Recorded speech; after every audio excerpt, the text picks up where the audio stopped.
চলো আজকে তোমাদের সাথে শেয়ার করি ডালের বড়া। বাড়ির তৈরিতে আমি মটর ডালগুলো ভিজিয়ে রেখেছিলাম, পাটাতে একটু বেটে নিচ্ছি। পাটাতে বেটে ডালের বড়া করা কিন্তু মজাই আলাদা। কার কার কার এরকম বড়া পকোড়া এগুলো খেতে ভালো লাগে আমাকে জানিও, কিন্তু আমার তো বড়া খেতে বেশ লাগে। যে কোনো কিছু বড়া হয়ে যাবে, সাথে একটু চা, নাহলে পান্তা ভাতের সাথে বড়া, নাহলে গরম গরম ভাতের সাথে ডালের সাথে বড়া খেতে আমার বেশ লাগে। এখানে সব মশলা নিয়ে নিচ্ছি, এখন ভালো করে ডালটাকে মাখিয়ে নিচ্ছি।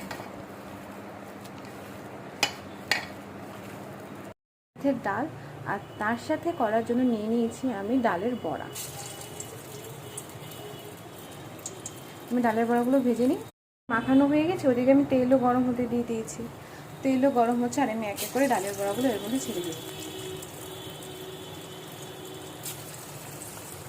ভাত খাবে তাদের ভাতের সাথে খাওয়ার জন্য, ভাত আর ডালের সাথে খাওয়ার জন্য গরম গরম ডালের বড়া।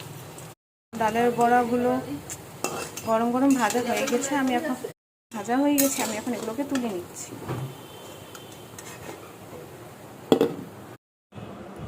আমার গরম গরম ডালের বড়া রেডি।